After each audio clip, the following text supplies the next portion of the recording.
Legendary Pictures and the Propstore of London and Los Angeles present Spectral.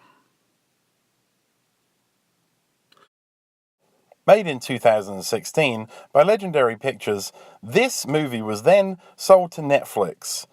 The movie received great early reviews, but did have a lack of story to it. However, the costumes, props, and the visual effects work was top-notch, and that's not surprising because this was a $100 million production. Adam Savage of Mythbusters received one of these prop working guns from the Propstore, and of course, this was a great opportunity to let everybody know that the auction was coming, and received over 70,000 hits as of when I last checked. Adam greatly enjoyed the fact that he'd received this gun, I'm sure, and the rest of us, we all had to duke it out in the auction setting. Here's one of the designs of the DARPA suits made by the legendary Weta Effects of New Zealand and Richard Taylor. As you can see, the costumes are lightweight and yet extraordinarily easy to move in despite their apparent bulk. The costumes themselves were incredibly expensive to make, and there were quite a few of them made, but in this auction that Propstore was about to have, there was pretty much only a few opportunities to get these pieces, and of course, many people did. The work in these videos really exemplifies the truly beautiful workmanship on this costume, as I'm about to show you through this video. So it's like Christmas here, as always, when you receive a Propstore box. Yep, you've got to take that tape off, and a knife is the only thing that will do that. But be careful, because you never know what's underneath. As usual, Propstore did a fantastic job of packing. Here is the mask of the DARPA suit. It's detailed on both sides. It has a fan and also a connection to power it through batteries. The mask, of course, lifts up as per the movie, and as we go inside here, you'll also see that there are the lights that weren't mentioned in the auction that are still functional and cause the blue haze to be in the visor. These are beautifully made of fiberglass, and here's a clip from the film where our hero demonstrates the mask. The boots have fairly standard rubberized detailing on.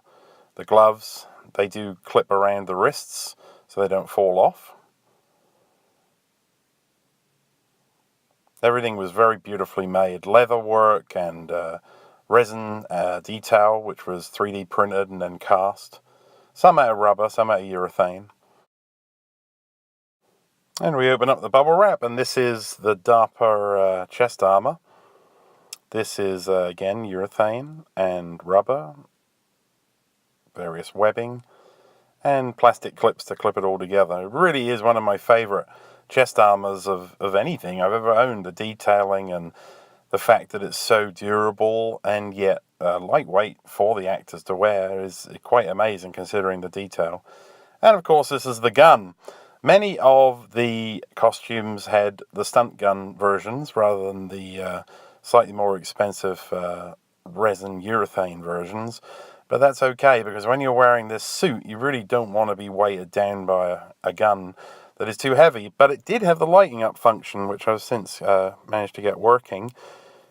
The suit here is basically the mannequin from the ground up being dressed, so you can see the clamshell leg pieces that go over the top of the leather suit, and the leather work on this is amazing. It's all the slightly grey-brown there you see is leather and beautifully put together. And then the helmet goes on last with the visor that moves. This is the power cord here that is used to light the helmet from the backpack, which I believe is AA batteries. I would like to take this time to thank the Propstore of London and the Propstore of LA. All of you guys are working very hard to help us collectors achieve the dreams that we have of bringing these things that we love into our home, and I hope you've enjoyed this video. I would also like to bring up the Propstore auction happening very, very shortly. This is going to have some truly amazing items from film and TV history in it, including Star-Lord's helmet and the Back to the Future Nikes. Superheroes are also represented by this Batman Returns A clapperboard, and also a Superman the Movie VFX flying board that was used on stage with Christopher Reeve. Fans of dearly departed actor Roger Moore will have an opportunity to bid on this main prop from Live and Let Die, used to kill the main villain. a Who Framed Roger Rabbit clapperboard, and this Doctor Doom from Roger Corman's B-movie The Fantastic Four. We hope you've enjoyed this video, and we hope to see you soon at the movies and at the auctions. Thank you very much, and good night.